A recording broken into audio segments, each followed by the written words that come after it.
Okay. Give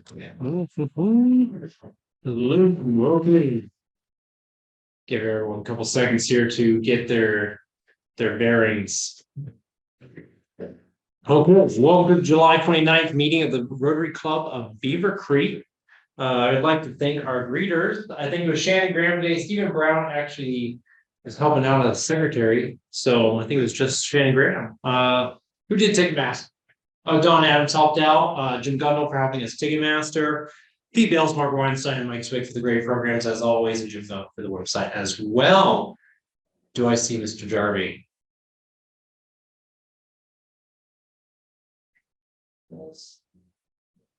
Thank you, Brandon. Good afternoon. Would you join me in prayer on this day where we have a brand new coach for the Beavers, the school superintendent, and the voice of the Beavers sitting in the table over there? Teach us true discrimination.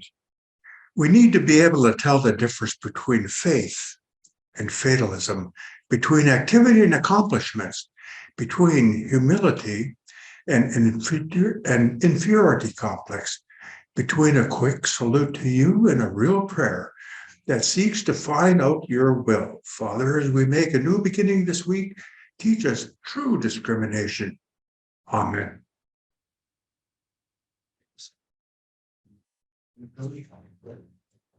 Okay, the secretary's report.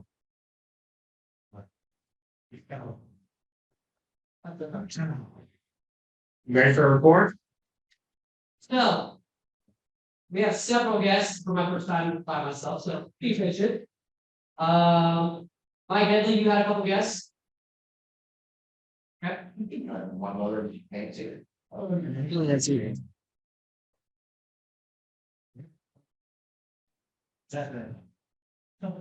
And then we had Brian Landon, you had Karen as a guest, your wife or girlfriend? Yes. And then Paul Otten, you have a couple guests, sir? Yes, I've got Brandon Thomas, our athletic director, Beaver Creek High School, and our high school principal Dale Wren, and Coach Alvin right here. Hello. I have my wife Taylor and son Dion. Welcome. And then I'm still entering every day after right now, but we're like what you said, so I need to be longer sure. We appreciate you're doing great in the first time. Sergeant, Mr. Don Adams.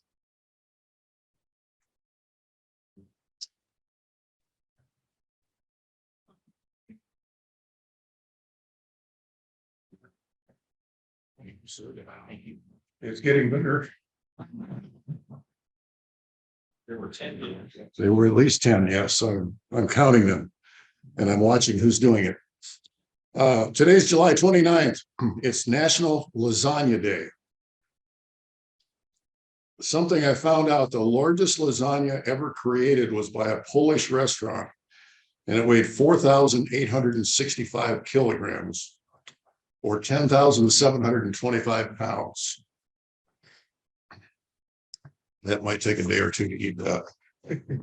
It's also National Lipstick Day, International Tiger Day, National Chicken Wing Day, National Cheese Sacrifice Purchase Day. This is celebrated every year on July 29th. The point of this holiday is to buy cheese specifically to sacrifice it by cutting a piece and putting it on a mousetrap. So when you get home today, make sure you do that. It's National Talk in an Elevator Day. And finally, there'd probably be no life without this, and that's why we celebrate Rain Day on July 29th. Today in history, in 1899, the first motorcycle race was in Manhattan Beach, New York. Don't know who that's in it, but in 1921, Adolf Hitler became the leader of the National Socialist German Workers' Party. In 1914, the first transcontinental phone link made between New York City and San Francisco.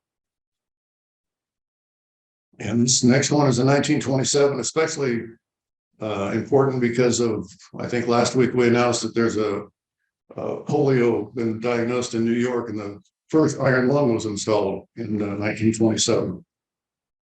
In 1928, the first appearance of Mickey Mouse and Steamboat Willie. In 1944, the Allied Air Force bombed Germany for 6 straight hours. In 1969, Mariner 6 began transmitting far encounter photos of Mars. When you think about how far we've come with those photos out there, we had the Hubble Space Telescope, and now that James Webb. It's amazing some of the photos that are coming back from that. In 1976, New York City's the Son of Sam killed one person and seriously wounded another in his first of a series of attacks. For you ice cream fans, today in 1987, Jerry Garcia and Ben & Jerry's signed an agreement for a new flavor called Cherry Garcia. In 2015, flight MH370 disappeared. And some of the birthdays we have here in the club today: Bob Kochoy, July 30th. And Nathan Easter, July 31st. A couple of member anniversaries: Sandy Brubaker, 7 years. And Brian Jarvis, 13 years. Some items in the news that I picked up. There have been 2 reported cases of monkeypox by the Cincinnati Health Department. It's getting close to home. Dayton Air Show is this weekend. The Navy Blue Angels will be performing for the first time with the F-18s. They're brand new for us to see them here. So it should be an exciting weekend. Looks like the weather is going to be great for that too. Funeral arrangements have been announced for the fallen Clark County Sheriff's Deputy Matthew Yates. Visitation will be on Sunday with the funeral on Monday. This has been a tough week. In addition to Clark County's Deputy Yates, Rick Perales lost his father, and William White passed away today.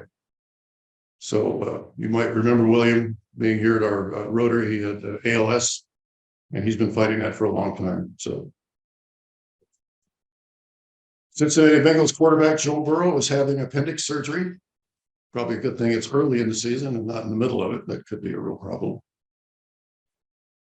And finally, the Mega Millions jackpot is over $1 billion. It's hard to imagine that much, but I guess that is the 3rd largest that they've had out there. If you don't see me next week, just ignore it. I'm not coming back. Here's some interesting rules from around the world. In 2007, the Chinese government passed a law and stated that it's illegal for Tibetan monks to reincarnate without the government's permission. I'm not sure who they expect to enforce this, but in Ebola is a small town in Italy, and kissing in a moving vehicle is banned there. That makes a lot of sense, and it probably saved a lot of lives. Driving a dirty car is against the law in the Russian city of Chelyabinsk. You'll have to face fines if you break this law. I guess it's cleanliness before safety. Visitors of North Korea are not allowed to use North Korean currency, and they are not allowed to enter into the city's department stores. Not really sure who's going to visit there anyway, but just good to know if you need to go. In January 2008, Japan passed a Metabo law to curb obesity. The law requires that men and women between the ages of 45 and 74 to have their waistlines examined once a year and seek medical treatment if they're too fat. In Scotland, if someone knocks on your door and requires the use of your toilet, you must let them enter. So it's best not to answer the door unless you know who's coming. In Singapore, if you move around the house naked without closing the blinds, you can be arrested. Along those same guidelines, in Devon, Texas, it's against the law to make furniture while you're nude. We're not sure if this extends to IKEA or not. Just to be safe, and only make furniture fully clothed. And in Thailand, you can't leave your house if you're not wearing underwear. I'm not really sure who's going to check, but it's illegal. Bear wrestling is illegal in Alabama, and with good reason. We're sure the Bears are winning every match. I always knew that wrestling was rigged. A competent golfer was standing on the tee of a par 3 with his caddy and said, "Looks like a 4-wood and a putt to me." The caddy suggested that instead he play it safe and hit a 4-iron and a wedge. The golfer was insulted and proceeded to berate the caddy and tell him he was a better golfer than that. And don't you dare underestimate my game. So the caddy handed him the 4-wood and the golfer proceeded to top the ball about 15 yards off the tee. Immediately, the caddy grabbed the putter and said, "Now for one hell of a putt." A man and a friend were playing golf one day at the local course, and one of the guys was about to chip on the green when he sees a long funeral procession on the road next to the course. He stops mid-swing, takes off his golf cap, closes his eyes, and bows his head in prayer.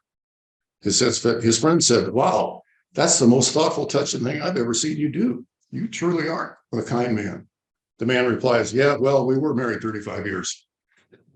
I'll give that one a minute. Every box of raisins is a tragic tale of grapes that could have been wine. You guys decide who's guilty here. A wife is dreaming and suddenly shouts, "Quick, my husband's home." Her husband wakes up and jumps out the window.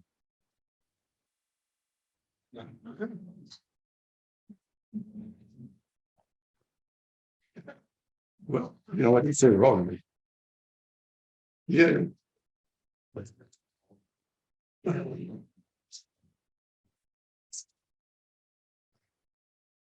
It's a shame that nothing is built in the USA anymore. I just bought a TV that said built-in antenna. I don't even know where that is.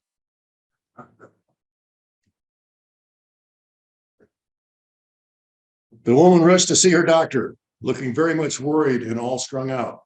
She rattled off, "Doctor, take a look at me. When I woke up this morning, I looked at myself in the mirror and saw my hair all wiry and frazzled up. My skin was all wrinkled and pasty. My eyes were all bloodshot and bugging out. And I had this corpse-like look in my face. What's wrong with me, doctor?" Doctor looks over for a couple minutes. "Well, I can tell you there's nothing wrong with your eyesight. I wanted to do an ancestry kit so I could learn about my relatives, but it was way too expensive. So I decided to put on Facebook that I won the lottery and let them come to me. I thought the dryer made my clothes shrink. Well, it turns out it was a refrigerator. There are 3 kinds of people in this world, and Paul, this is something for you.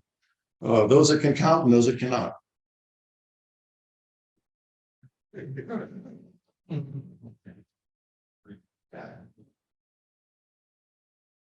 A woman was at a clothing store and was lamenting it to the store clerk that nothing looks good on me anymore. The sales clerk responded, "That's nonsense, ma'am. That dress says it all." She said, "That's the problem. I need a dress that doesn't talk." 2 guys were sitting on a bar stool. One starts to insult the other one and then screams, "I slept with your mother." The bar gets quiet as everyone listens to see what the other guy will do. The first guy says, "Again, I slept with your mother."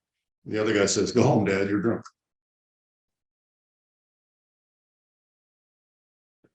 As usual, I like to leave you with something positive. Too many people think the grass is greener somewhere else, but the grass is green wherever you water it. And when things go wrong, don't go with them. Today's fines. If you've had lasagna in the last week, that's $1. If you've ever set a mousetrap, that's $1. If you ever watched the Mickey Mouse Club, that's $1. If you've ever had Cherry Garcia ice cream, that's $1. And if you're planning to or have purchased a Mega Millions ticket, that'll be $2. And if you're not wearing your Rotary pin, that's $1. Thank you much. And now to Brandon.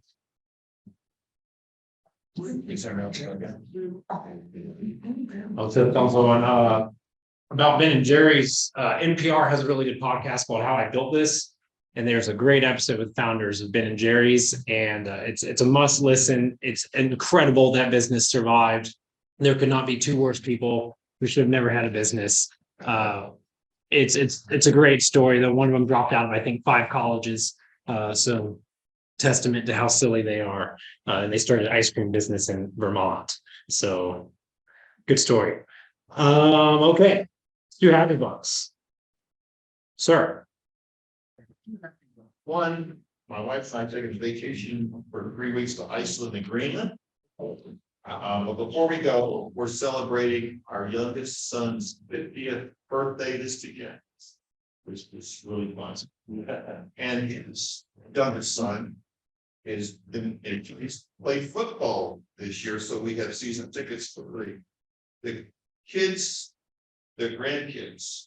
And, you know, we've been here for 40 years, and this is our 3rd set of season tickets to watch a winning season of football. Please. Pressure on that. No pressure at all. Sure. All right, now a couple after that. So, last week, my wife and I, for my 34th birthday, I don't get old. We went to Montana. If you've never been out west, I would highly recommend it. Glacier National Park was flat. So yes, that was awesome. A couple days too. I don't know if I stepped out. Everyone, well, if you know or not, Rick's dad passed away.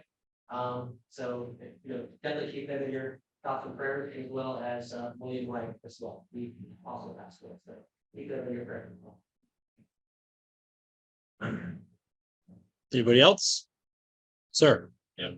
I'm happy, but my wife and since last Friday celebrated our 27th wedding anniversary. So we were in Chicago, so we enjoyed a day there. So it was good.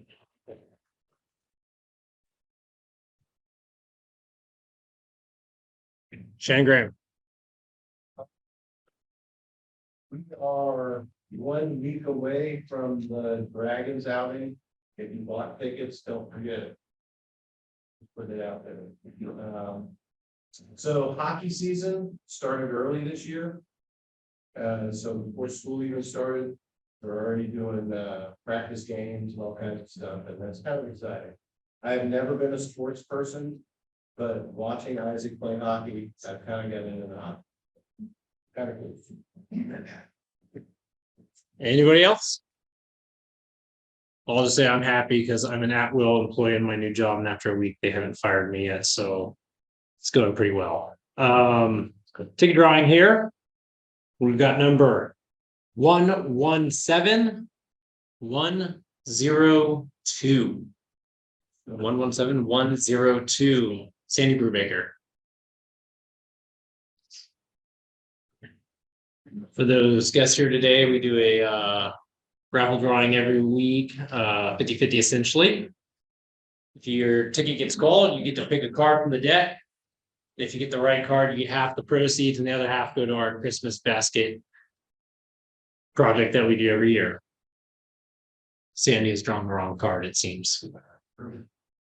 Gross. Okay, anybody announcements for the club? Okay, with that, I want to pass it over to Representative Brian Lampton, who will be doing a couple inductions. Thank you. My fellow Rotarians, I'm pleased to introduce 2 new Rotarians to our club today. Ladies first, Joanna Garcia, please stand and be recognized. She's the taller one of the 2.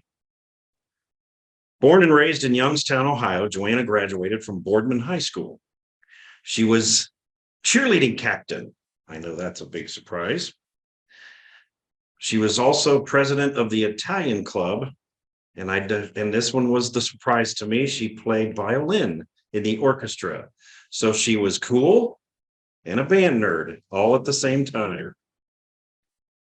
After high school, she attended the Ohio State University and earned her law degree from my alma mater, the University of Dayton. Joanna is serving currently as our vice mayor on Beavercreek Council. She started her career with Chris Beck as a criminal defense lawyer. Then she did litigation for insurance companies. And she said that was a blast. So see, more nerd coming out in you there. Her father was an insurance agent. Now, this one's cool too. She married a U.S. Marshal and was hired on at Wilmer Hale. This is a worldwide firm representing large companies. She oversees 50 attorneys involved in litigation across, around the United States, Europe, and Asia. Her hobbies include she's a member of the John Pirelli Italian Club, sewing, knitting, baking, and serves on the St. Louis Parish Council, and obviously anything that her kids are involved with. They have 2 children, Luciano and Alessandra. I asked the most famous person she ever met, and she said Zeke Elliott and Congressman Jim Jordan. I think Zeke's probably a bit more famous. Joanne was sponsored by Mike Zwick and will be pinned by Stephen Brown or whoever else wants to come up and fix her pin. Is that hubby with you? Oh, he's okay. All right. All right. Very good. Joanna, you may be seated. Chris Hadley, please rise and be recognized. Chris was born and raised right here in Beavercreek, graduated from Beavercreek High School and participated in track and field. Chris lives in Riverside with his wife, Kayla, and their 2 children, Dion and Amelia. And don't tell anyone. They're expecting their 3rd child in September. Yes. Chris works at Choices in Community Living, a nonprofit center that provides daily assistance for adults with developmental disabilities. There are 375 employees, and most of them are home care staff. He's been there since November of 2021, and he's their director of human resources. Prior to his current gig, he worked in hotel management. Chris earned his HRCI designation, which is a professional human resource designation. He has served on the Beavercreek Youth Development Committee for the last 5 years. All right, so everybody, so you kind of get the lineage here. Scott Hadley started our club about 50 years ago. His son, Mike, who's with us, wave Mike, because you haven't been here in a while. Okay, he joined now, but Mike recently took a 3rd shift job. That's why we haven't seen him. He's working while he's sleeping. Yeah. And so Chris is Mike's son, grandson of Scott and Nancy, who is also with us. He told me he met Kevin Hart, the comedian, while he was working downtown. I asked him about a bucket list item. He said he wants to break a Guinness Book of World. He wants to break a record. He hasn't decided which record he was going to go for yet, but that was on his bucket list as something to do. So good luck with that. Stay safe, if you would, please. Now, his sponsor is obviously his father, Mike, and I'm going to ask that Mike and Nancy both do the pinning. Since you're here, Nancy. You may be seated, Chris. These words apply not only to our new inductee, but for all of us. Membership in Rotary is a privilege. Members are given the opportunity to become more involved in the community and provide aid to all parts of our world. Involvement will be your key to getting the most out of your membership. Volunteer to serve on a committee. These activities will help get you to get to know your fellow club members, along with learning and developing leadership and organizational skills. Beavercreek Club is the service club of choice who make Beavercreek the great and wonderful community it is today.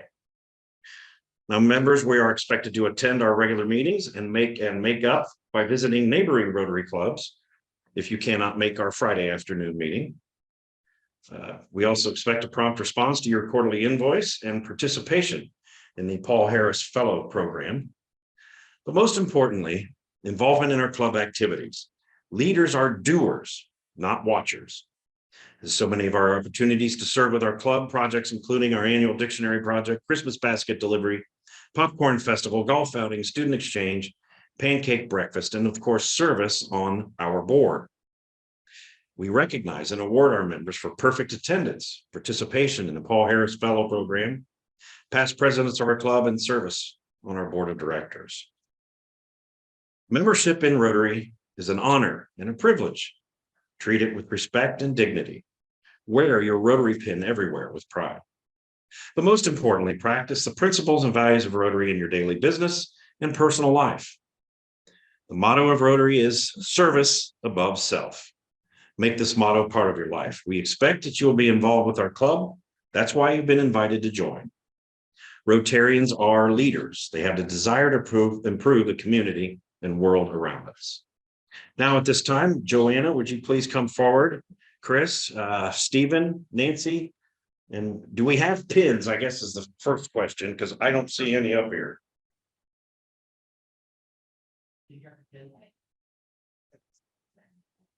Guess I should have checked that first.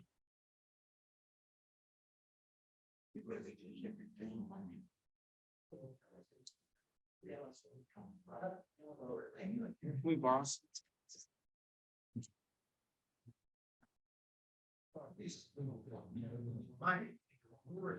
We're having a hard time believing that you're old enough to know him, son. Yes, it's true.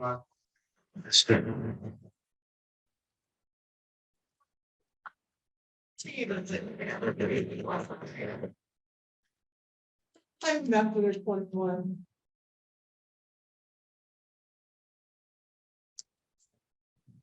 Thanks, Don. We're requiring pins as we speak. He's got to get back, but. Yeah.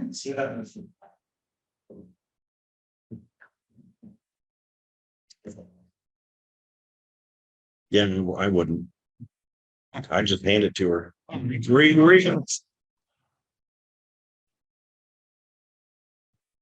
I'm looking at her going, no, I'm not pinning anything on it.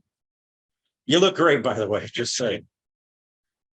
Well, ladies and gentlemen, please welcome Joanna Garcia and Chris Hadley.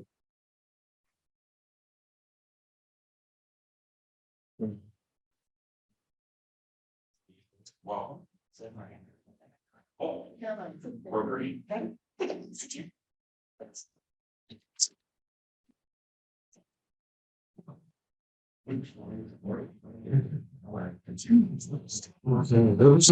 amazing. It's really nice to see the Hadley tradition continue. I expect it'll continue for another 50 years. With that, let's begin our program for the day. I want to introduce our own Mr. Paul Otten, the superintendent of Beavercreek Schools, who will be introducing our guest speaker today. Thank you. Hi, from you, everybody.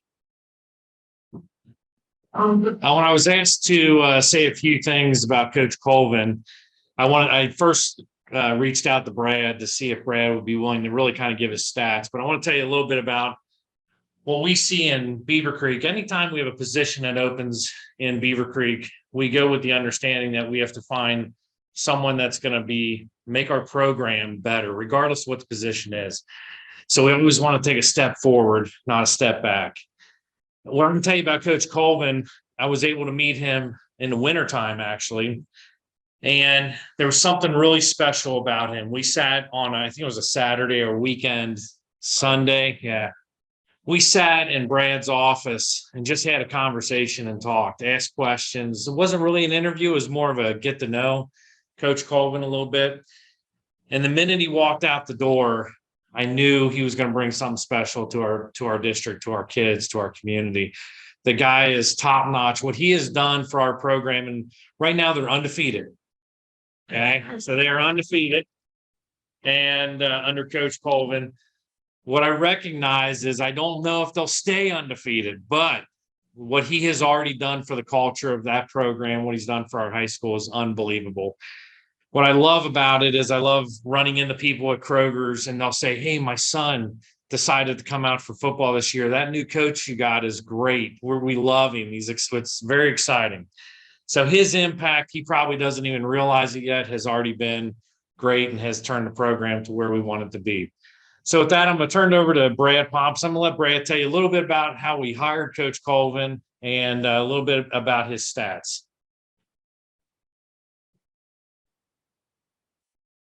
I'm going to use my coach voice, if that's all right, and not the mic.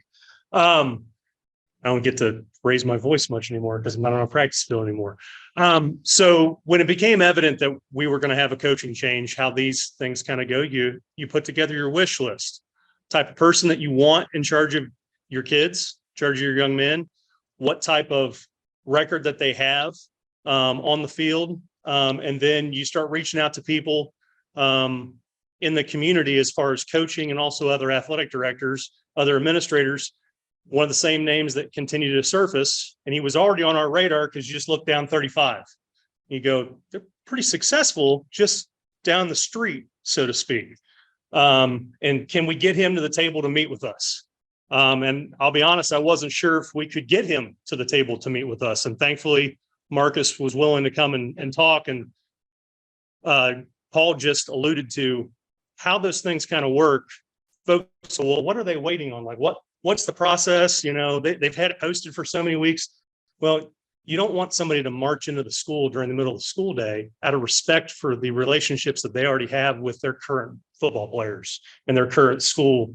And so we kind of a little bit off the radar, met on a Sunday over Christmas break. So there we are, like in between, might have been, was it in between Christmas and New Year's, or was it before Christmas? Can't remember which Sunday it was, but nonetheless, that's when we met. And so had that initial conversation, and literally the second that he walked out the door, Paul and Dale look at each other and go, that's our guy. And if he won't say yes to the football job, he has an administrative certification. Will he eventually take a job with our school district? That's how much we were impressed with him. So started those conversations, continued to navigate that over the course of about a month, talking with him and seeing how that might work and fit. And thankfully he said yes. That's one of those things where we knew, and he's probably not heard me say this, but I've said it internally to a couple of people. We knew, I felt that we hit a home run. We made the announcement, and then we saw how much of an effect that had on the CJ people and how they care for him and what they think of him.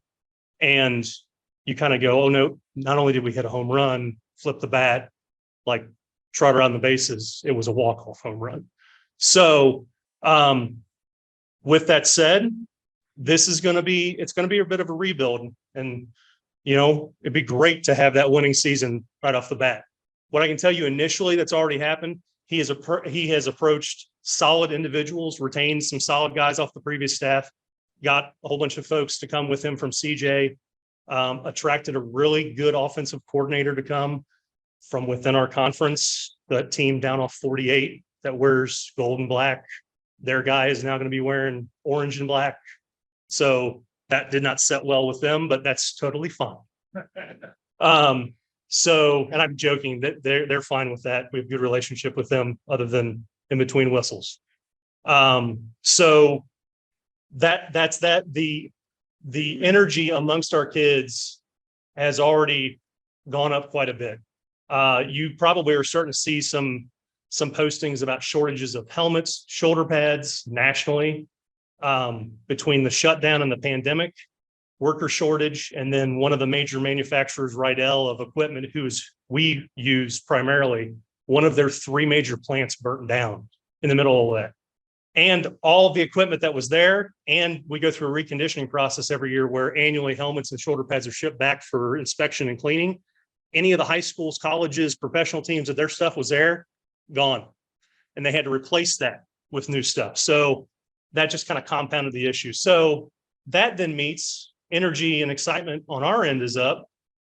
Literally this week, we started counting heads of kids that continue to come out. We got 3 new players at the high school level, but we had 20 at the middle school level that just told us they want to play. We had only been averaging about 35 to 40 kids per graduating class in the 7th and 8th grade when they're playing. 7th graders, we have over 60 signed up. 8th graders, we have over 50 signed up. We're about 20 helmets short right now. Like, we literally have kids that are signed up, we don't have helmets. So we're trying to navigate that with our reps. That's just not an us situation because of that other situation. Literally, it's kind of crazy. Like, ADs are sending out messages across the state of, I need this many helmets, and like driving and meeting each other and, you know, trading helmets. So that's a backstory, but all of our numbers are up. Excitement is up. You guys did not come to hear me speak. You came here to hear Coach Baldwin speak. So I will let him come on up.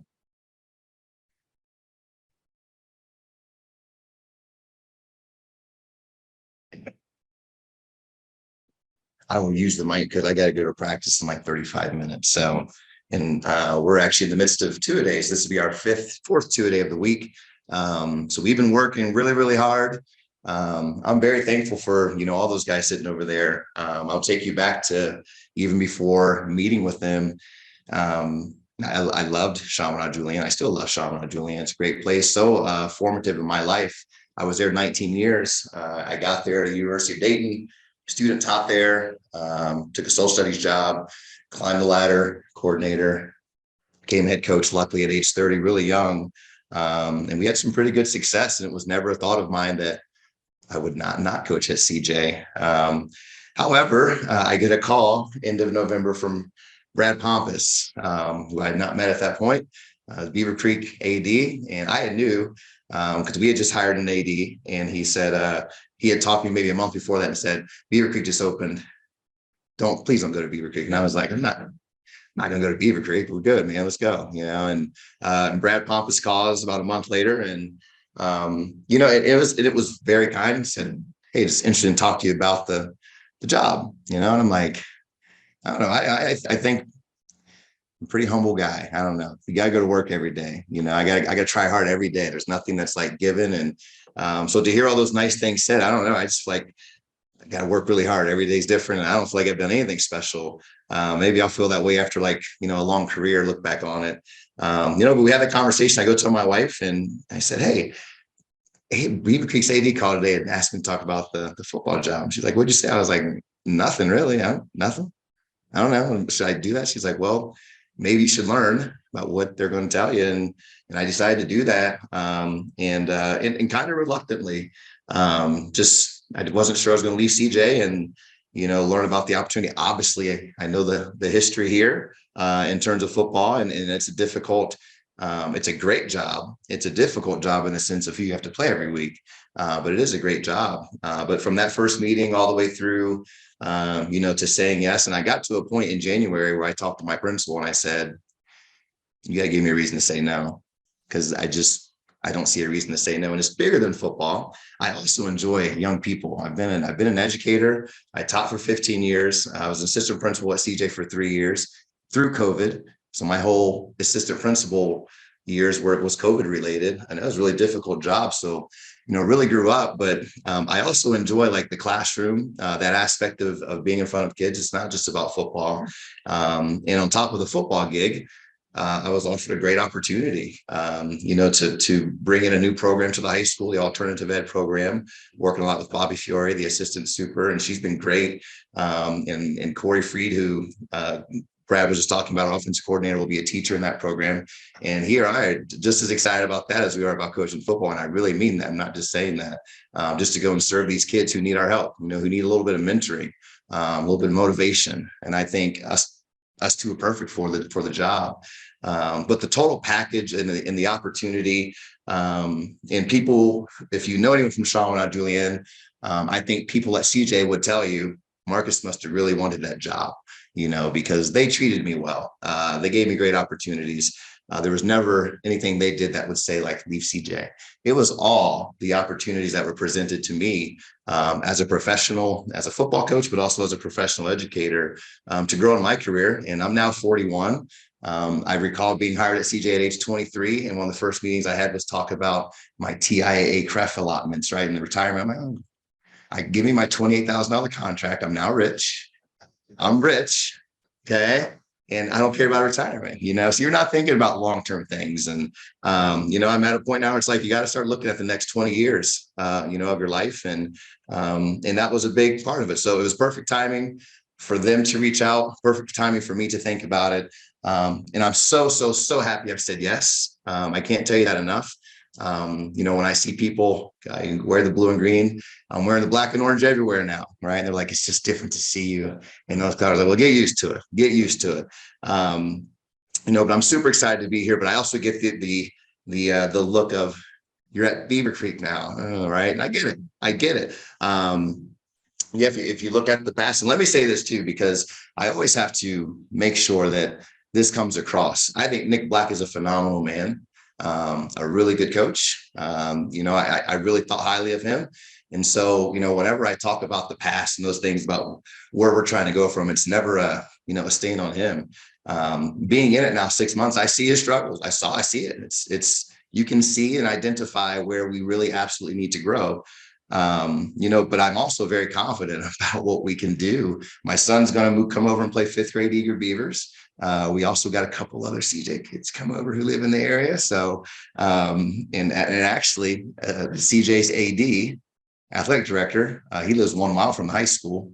He's got 2 really talented football players. And I don't want them to go to CJ. I don't. I want them to go to Beavercreek. So his 5th graders playing with my son in 5th grade now. So the process has started. Yeah. So, but I would just say this, when I think about these boys that I get to go coach, I'm really excited about it. My legs are really tired today. We've been going at it since Monday. The state has allowed us to start football earlier because they keep moving the season, to the closer to the beginning of August so they can make money at the end, letting more teams in the playoffs. So we started 2 days this week. I have fallen in love with these young men and women. I shouldn't say just one. We have a young lady playing football too.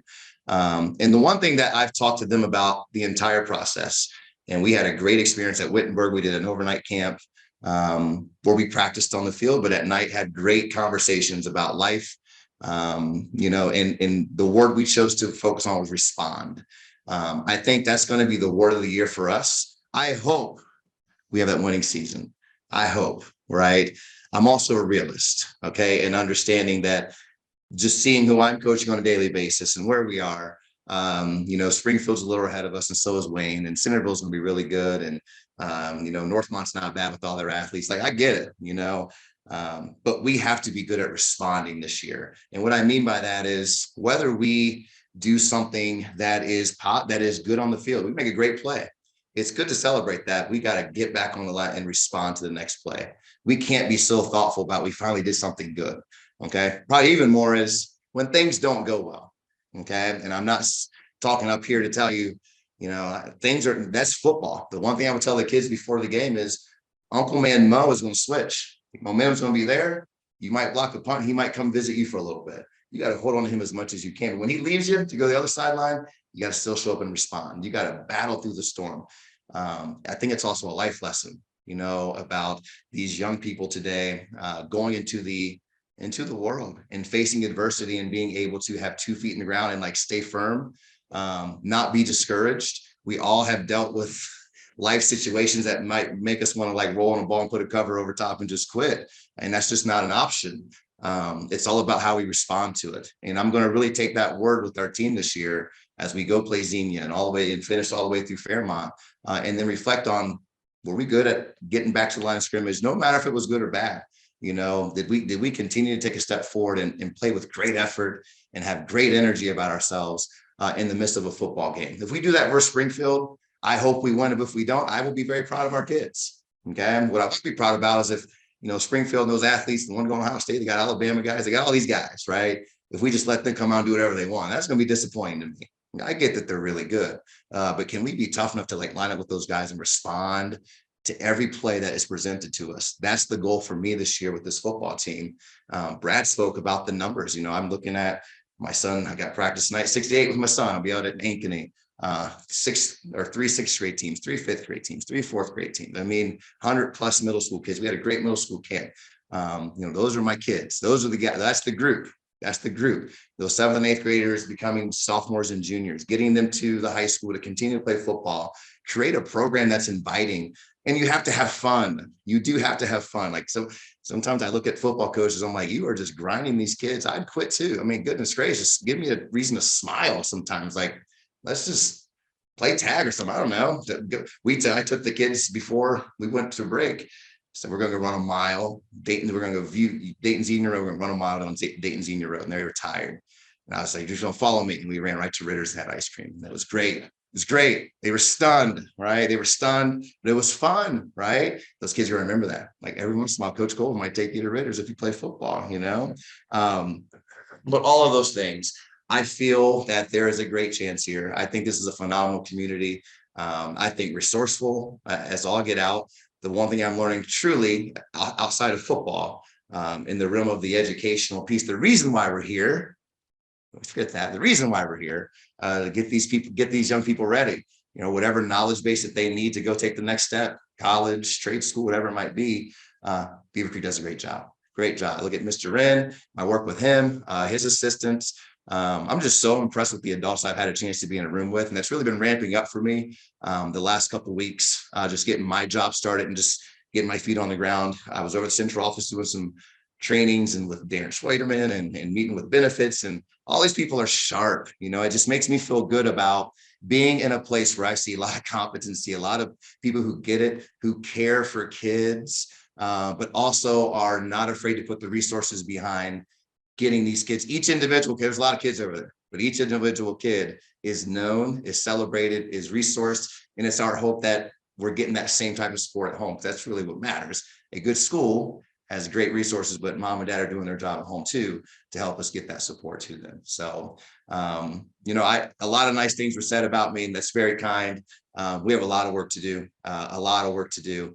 so I'm excited about this afternoon practice. I'm excited. We're going back tomorrow morning and practice. We're finally gonna take a day off Sunday, but then we're gonna come back next week with more 2-a-days. And our first scrimmage is August 6th. So a week from tomorrow, Alter and Meadowdale will come down to the school, and we'll do a little gimmicky scrimmage, nothing too serious. We then go to Fairborn the week after, and then we open up at home August 19th for Xenia, which is cool for me. Xenia's head coach, Coach Maurice Harden, I taught him at CJ when he was 14. And then he went on to play at Urbana, became a GA, was interested in getting back in high school. So we brought him back to CJ. He became my offensive coordinator for 5 years and then got the Xenia job. And so that's like my son, man. That's like that's my guy. And now that's my first game. And so, what's interesting is, to the point of we probably talk every day. He lives in Xenia. I call it, we go to Club Mo's house. He got a nice basement, single guy. So basement is just good homie man time. Whenever we go to Club Mo's, play cards. I haven't been invited recently. It's been our combos have gotten a little quiet. So I'm starting to think that we're getting a little too close to the 19th, where that friendship's going to be put on pause for a little bit. But we have made an agreement that after the game, win or lose, we're going to go to Club Mo's house and hug it out and make sure that we're good, because competition does breed some bad character things sometimes when you're keeping score. But we're also very excited about that game. Xenia's going to be good, going to be talented, but we have enough guys. I think of Ox, I think of CJ Crawford, Spencer Johnson, our quarterback's taking a heck of a step forward, but he also has a heck of a coach in Corey Freed. What a great find for our district, not just for football, but for the district as a whole. That guy, Corey, remember that name, Corey Freed, just an amazing coach. But Spencer's taking a big jump forward. Quentin Youngblood, who, when I first got there, I heard you got to get on Q. Q got to get Q's not doing the right. Q's great. He's doing all the right things. He's showing he's working. Owen Ramley doing a lot of really good things for us. And I could talk a lot about all these kids. Reed Frick, who's undersized, but give me him out of any lineman in the league. I'll take that kid anywhere. So they're impressing me. I'm falling in love with them. I want to do right by them, especially these seniors, who didn't have a chance to experience a lot of success last year, as juniors, and it's their last year. And I'm not the guy that they chose, as Coach Black's their guy. And then I come in during their senior year, and I understand that. So I want to do right by them, but especially this year, respond. Are we going to be tough enough to respond? Right. So if you are at a game, and I want you to focus on that, man, did those kids stop playing hard on that play? And then you come tell me, because they didn't respond on that play. Right. Not during the game, maybe tell Paul, and then he'll tell me your feedback, but that's what we're going to focus on. How can we grow up and just be better character football players, fighting through adversity, because that builds character, not just on the football field, but for these guys going into the real life situations. It's going to make them even better prepared for what this world throws at them, on a daily basis. So I appreciate the time here. Congrats to the new pinned inductees. A lot of responsibilities there, for you to be Rotarians. I love that word too, but I'm thankful to be here.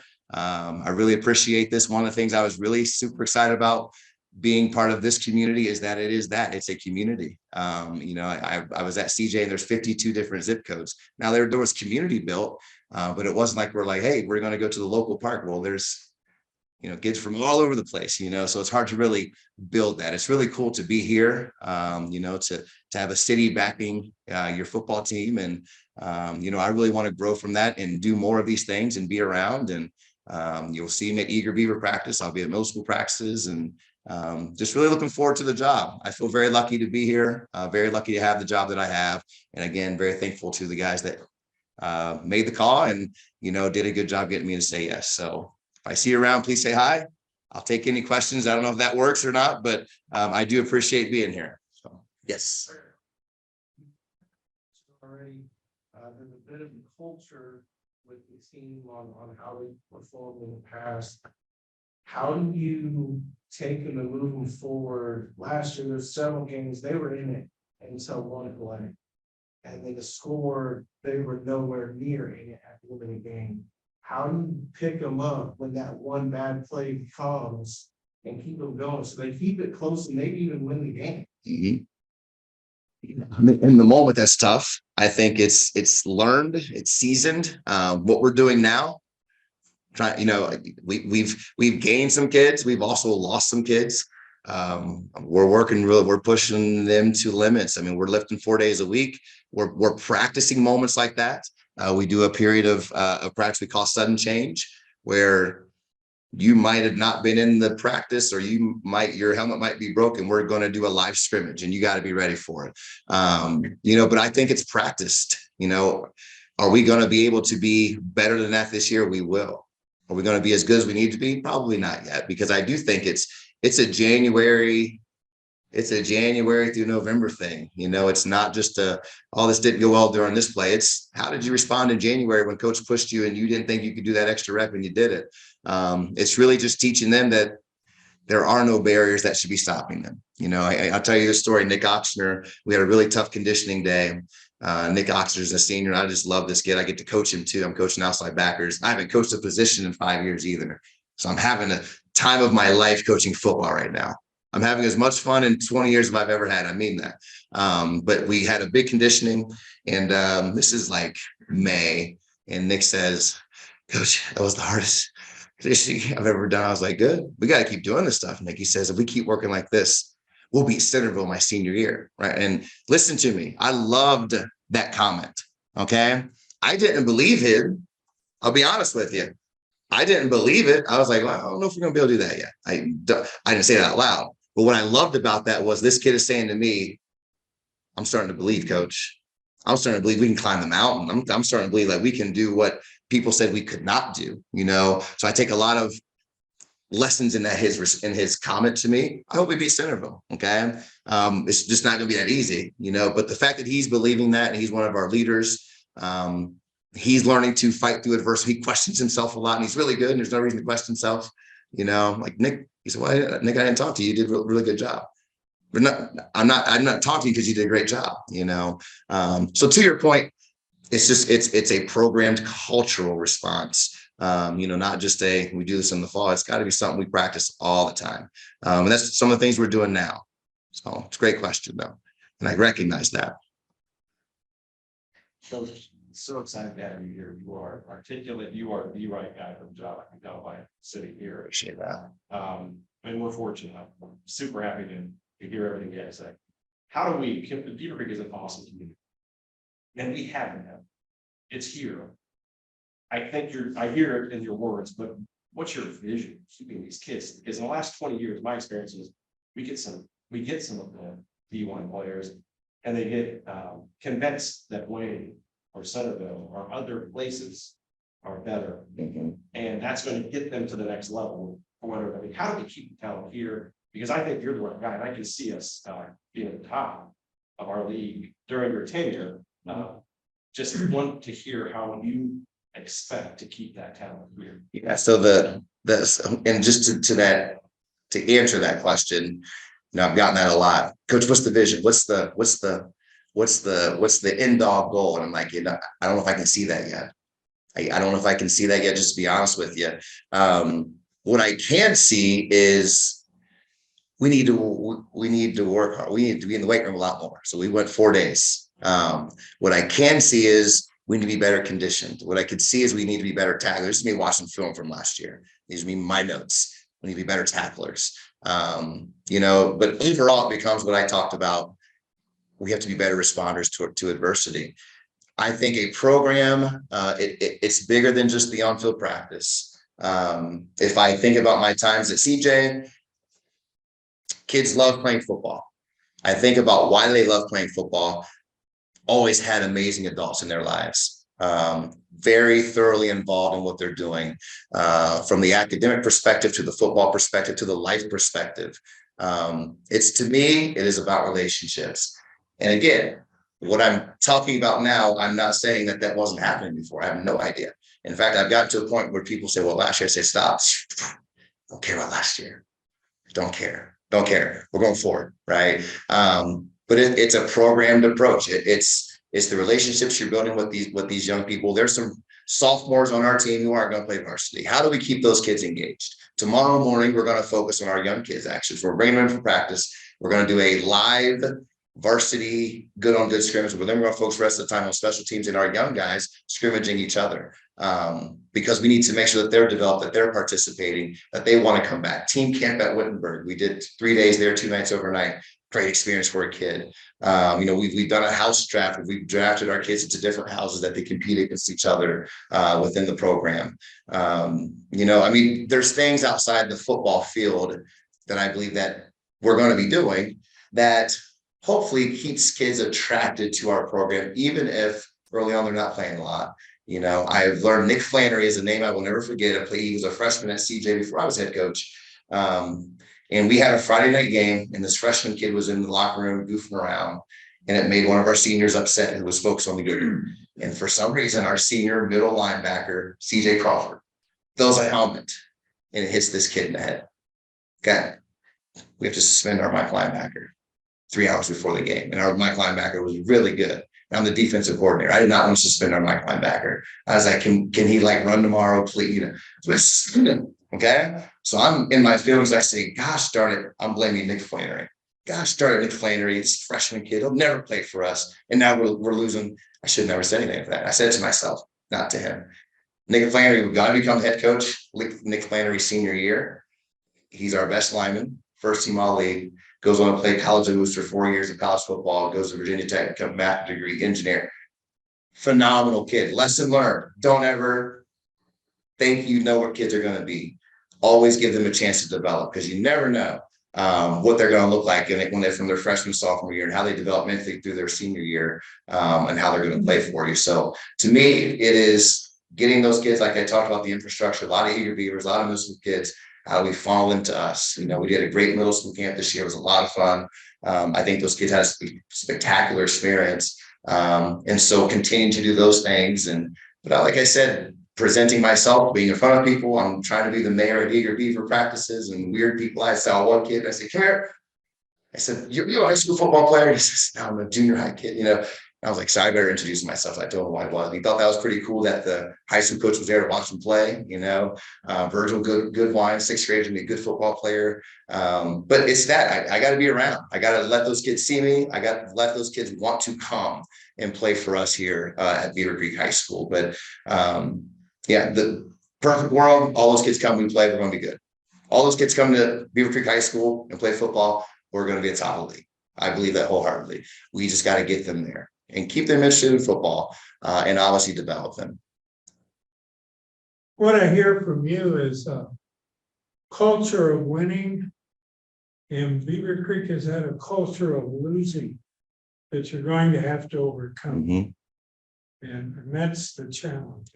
We have talent here. We just have to change the culture. Mm-hmm. They got to believe in themselves.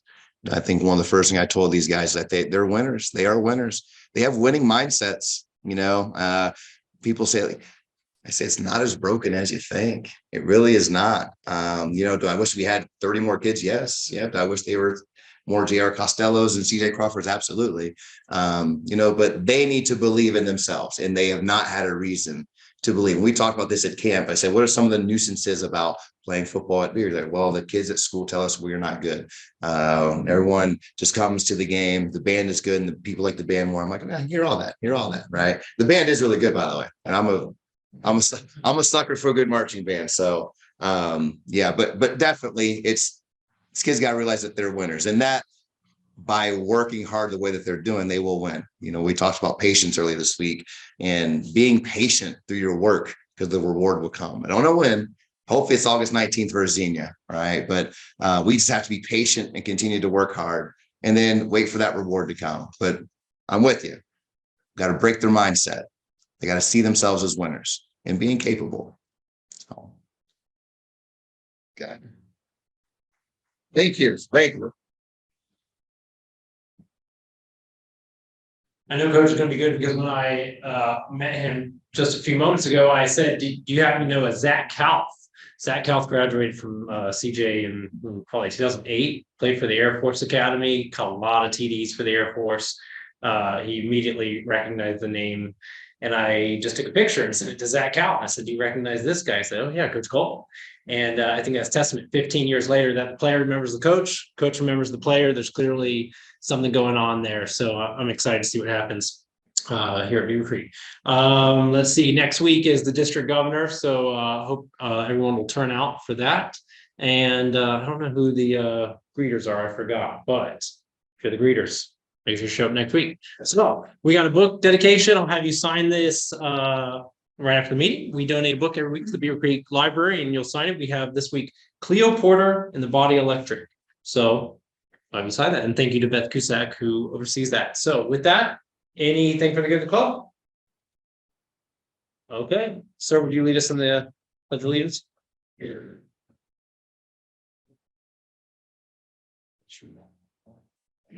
Four-way test. Oh no, pledge of allegiance. Oh. I believe it's that's the United States of America. And to the Commonwealth, which is one nation under indivisible with liberty and justice for all. I will work in that. Thank you. Be safe. Virus Arians online.